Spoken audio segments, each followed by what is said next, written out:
तो दोस्तों आज हम लेके आए हैं देश दुनिया की तमाम ताजा बड़ी खबरें। सबसे पहली बड़ी खबर में आपको बताएंगे दोस्तों, दियों से जगमगा उठी रामनगरी, अयोध्या में बना नया वर्ल्ड रिकॉर्ड। मुलायम सिंह यादव की बहू अर्पणा का दावा, नेताजी होते तो शायद सपा का बीजेपी में विलय हो जाता।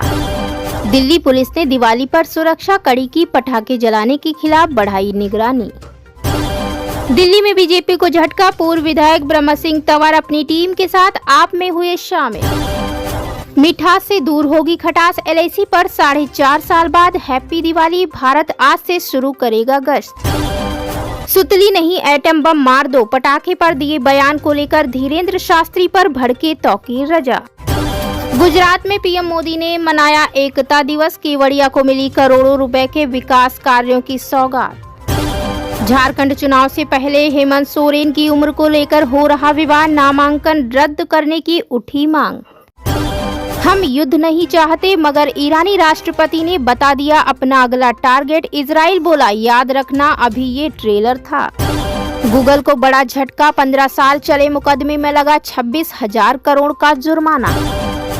प्रशांत किशोर के उम्मीदवारों पर उठे सवाल, 4 में से 3 का क्रिमिनल रिकॉर्ड। तो दोस्तों सभी खबरों को आपको एक एक कर बताने वाले हैं। इससे पहले वीडियो को लाइक और चैनल को सब्सक्राइब कर दें। तो इसी बीच बढ़ते हैं दोस्तों अपनी पहली खबर की ओर। दियों से जगमगा उठी रामनगरी, अयोध्या में बना नया वर्ल्ड रिकॉर्ड।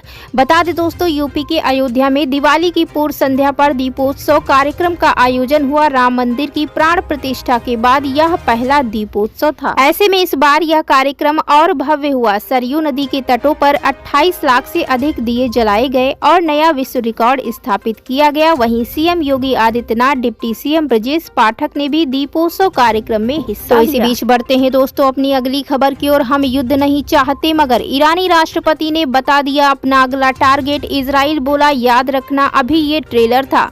ईरान और इजराइल के बीच तनाव चरम पर है। ईरान पर इजराइल के हमले के बाद अब सबकी नजरें इस बात पर टिकी हैं कि तेहरान इसका जवाब कब देगा।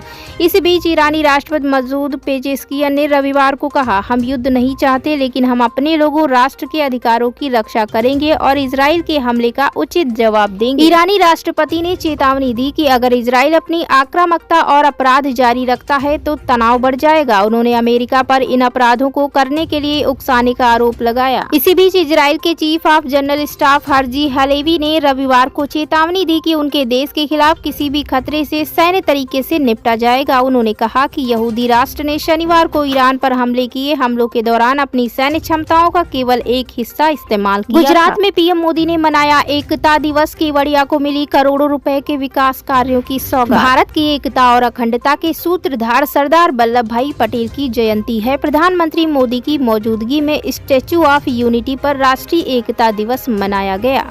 वहीं बता दें, इस साल 31 अक्टूबर को देश भर में अनोखा संयोग बना है। एकता दिवाली के साथ साथ दिवाली भी मना रही है। इस मौके पर प्रधानमंत्री मोदी केवड़िया में हैं और उन्होंने सरदार पटेल की प्रतिमा पर पुष्पांजलि अर्पित की। तो इसी बीच बढ़ते हैं दोस्तों अगली खबर की ओर। दिल्ली पुलिस ने दिवाली पर सुरक्षा कड़ी की, पटाखे जलाने के खिलाफ बढ़ाई निगरानी। बताते चले दोस्तों, दिल्ली पुलिस शहर में पटाखे जलाए जाने के खिलाफ कड़ी नजर रख रही है और खुफिया जानकारी के बाद हाई अलर्ट पर है। एक वरिष्ठ पुलिस अधिकारी ने बताया कि दिवाली के अवसर पर शहर में पटाखों की बिक्री और खरीद पर पूर्ण प्रतिबंध सुनिश्चित करने के लिए दिल्ली पुलिस और सरकारी अधिकारियों की कुल 377 टीम तैनात की गई है। उन्होंने बताया, त्योहार के दौरान पटाखे जलाते हुए पकड़े जाने पर लोगों के खिलाफ कानूनी कार्रवाई की जाएगी। पटाखों पर प्रतिबंध का पालन हो, इसे देखते हुए सादे कपड़ों में भी पुलिस कर्मी तैनात। तो इसी बीच बढ़ते हैं दोस्तों अगली खबर की ओर। झारखंड चुनाव से पहले सीएम हेमंत सोरेन की उम्र को लेकर हो रहा विवाद। बता दें दोस्तों, झारखंड के मुख्यमंत्री हेमंत सोरेन की उम्र को लेकर विवाद शुरू हो गया। बता दें दोस्तों, भाजपा ने आरोप लगाया है कि पिछले 5 सालों में हेमंत सोरेन की उम्र 7 साल बढ़ गई है। हेमंत सोरेन ने 2019 में अपनी उम्र 42 बताई थी, लेकिन इस साल उन्होंने हलफनामे में बताया कि उनकी उम्र 49 है। सीएम हेमंत सोरेन पर कटाक्ष करते हुए भाजपा प्रवक्ता प्रतुल शाहदेव ने एक्स पर पोस्ट किया। उन्होंने कहा कि आपने कभी सुना है कि किसी की उम्र 5 साल में 7 साल बढ़ गई हो? झारखंड में ऐसा हो सकता है। भाजपा ने हेमंत सोरेन की नामांकन रद्द करने की मांग की है। इसको लेकर सीएम हेमंत सोरेन के खिलाफ शिकायत भी की गई है, जिसके बाद नामांकन रद्द करने की मांग उठने लगी है। तो इसी बीच बढ़ते हैं दोस्तों अपनी अगली खबर की ओर। गूगल को बड़ा झटका, 15 साल चले मुकदमे में लगा 26,000 करोड़ का जुर्माना। गूगल पर 2.4 बिलियन यूरो यानी लगभग 26,000 करोड़ रुपए का भारी जुर्माना लगा है। यूके कोर्ट में 15 साल से चल रहे मुकदमे में गूगल पर बड़ी कार्रवाई की गई है। यूरोपियन कोर्ट ऑफ जस्टिस ने अपने फैसले में गूगल को मार्केट पावर के गलत इस्तेमाल का दोषी पाया है।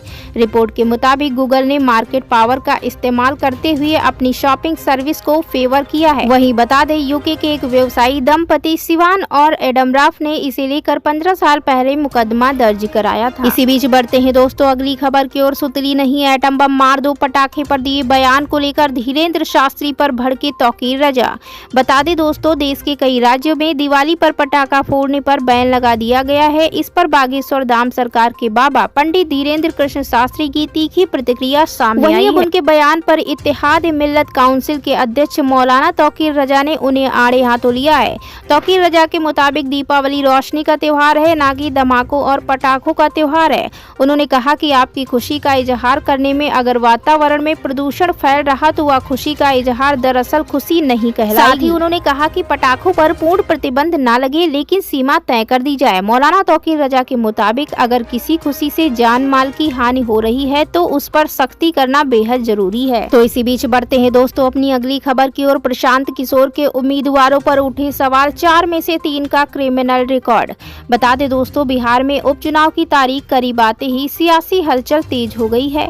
खासकर प्रशांत किशोर की पार्टी जन सुराज के उम्मीदवारों के चयन को लेकर 4 सीटों पर हो रहे उपचुनाव में उनकी पार्टी के प्रत्याशियों पर आपराधिक मामले और शिक्षा के स्तर को लेकर सवाल उठ रहे हैं। प्रत्याशियों के खिलाफ दर्ज मामलों में हत्या का प्रयास, रंगदारी, अपहरण और धोखाधड़ी जैसे गंभीर आरोप शामिल हैं।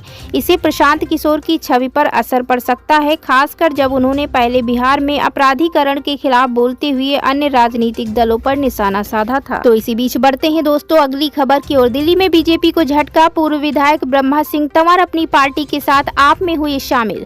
देश आज दीपावली का त्योहार मना रहा है। दीपावली के दिन ही आज दिल्ली में भारतीय जनता पार्टी के पूर्व विधायक ब्रह्मा सिंह तंवर ने आम आदमी पार्टी ज्वाइन कर ली।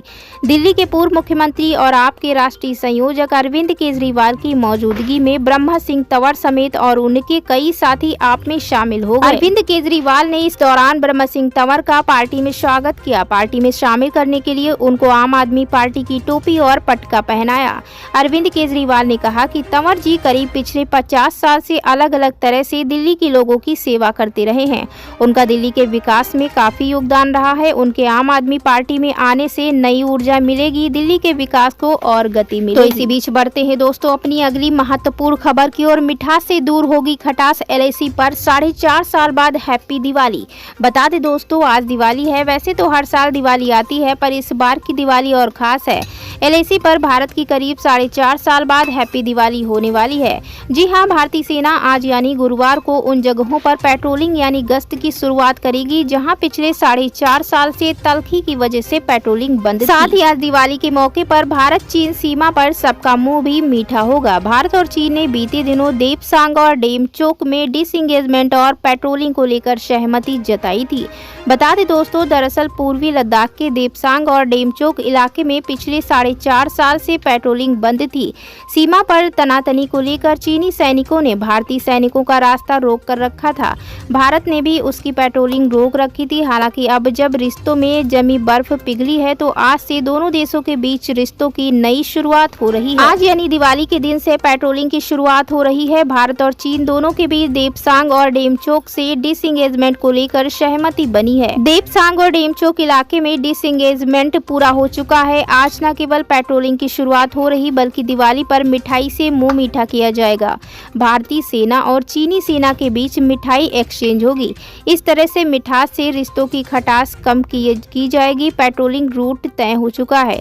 भारत और चीन की सेनाओं ने बुधवार को डिसएंगेजमेंट का काम पूरा कर लिया और आज से दोनों ओर से पेट्रोलिंग शुरू होगी।